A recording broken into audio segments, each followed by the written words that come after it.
if the Great Strike of 1877 was great, it wasn't great in the sense of creating actual benefits for the workers involved. The Army crushed them. But in the aftermath, there was a new sense of possibility, a new sense of identity as workers, and also a rising fear among the capitalist class about the possibility of a workers' rebellion. The first time all these railroad workers really came together in an organized fashion was 1884. Like many of the other strikes over the 60s, 70s, and 80s, it was an unorganized strike at first, something called a wildcat strike. But in the midst of this wildcat strike against Jay Gould, the noted financier and industrialist, something changed. And that something that changed was called the Knights of Labor. Jay Gould was no friend to the working man. He famously said, in a way that kind of reveals everything about this new labor and capital relation of the late 19th century, in his famous quote, "I can hire one half of the working class to kill the other half." This is how these new relations were seen at the time. So in the middle of this strike in 1884, all these wildcat strikes on Jay Gould's railroad lines, in comes the Knights of Labor, just one of many upstart organizations.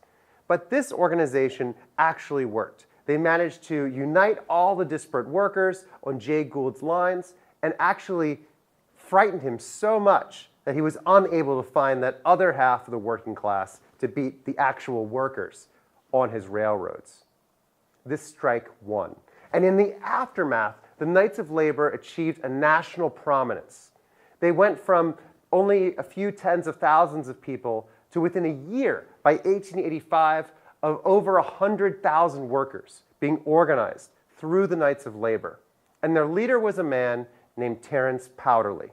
Terence Powderly and the Knights of Labor believed that the most successful way to fight against this new organization of capital was to have an inclusive working people's organization.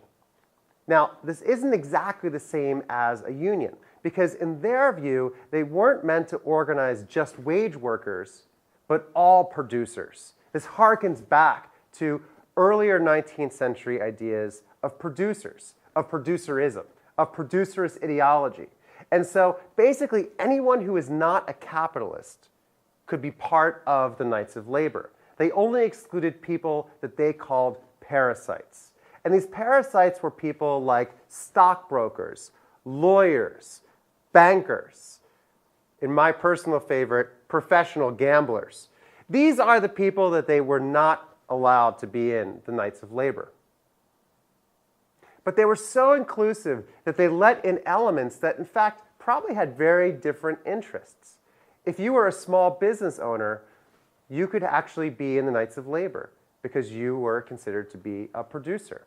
Your employees, who were now not journeyman or apprentice, but were just wage workers themselves, could also be in the Knights of Labor. And so their interests might not align.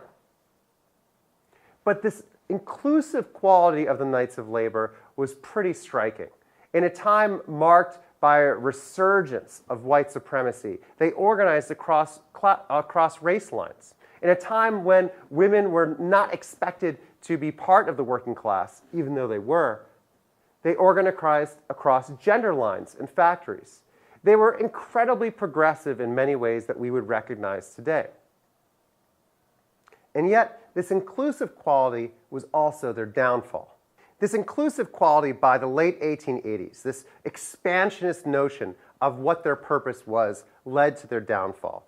Many of the Knights of Labor began to think less about bread and butter issues, of fighting for wages, of fighting for better wages and benefits on those railroad lines, than of really transforming American society, of regulating capitalism at the highest level. And so many of the Knights of Labor entered into politics. As the Secretary General of the Knights of Labor remarked, "Trade unions isolated from other trades are failures, and it is the duty and aim of the Knights of Labor to wipe out this trade union feeling and make one common brotherhood of man." Now, trade unions in this moment were very limited. They were racist, they were sexist, and most frequently, they focused just on skilled workers. The Knights of Labor welcomed everyone, skilled workers, unskilled workers, but these were very different kinds of people. Skilled workers were hard to replace, and unskilled workers were not. This is almost what defines what it is to be skilled or unskilled. We all have skills, but whether those skills can be easily replaced is what we're talking about. And it's very difficult to organize people who are easily replaced. The Knights of Labor entered into politics most principally because it was the state that had stood between the workers and capital in 1877. It was the state with its army that had broken the back of all those railroad workers. And so controlling the state was, in their view, the best way to advance the interest of working people in America. And so all across the country, the Knights of Labor enter into politics, focusing on these larger ambitions. The Knights of Labor are crucial, though, for understanding the future course of American labor history, because it is the Knights of Labor and their failure that defines the thinking of an entire generation of labor leaders in America. There were two main points that people took away from the Knights of Labor.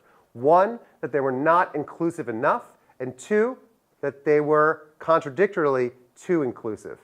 The first vision, that they had to be more expansive, more radical, to truly overthrow the state, was the vision of radicals that led to people like Eugene Debs and the Socialist Party. The other vision, more moderate, that the Knights of Labor had too expansive a vision, that had abandoned its bread and butter issues. This is what led to the American Federation of Labor and more traditional, narrow craft unionism. So there were two visions that were coming out of the failure of the Knights of Labor, one political and one apolitical. And it was the second, more apolitical outlook that really shaped the future of American capitalism.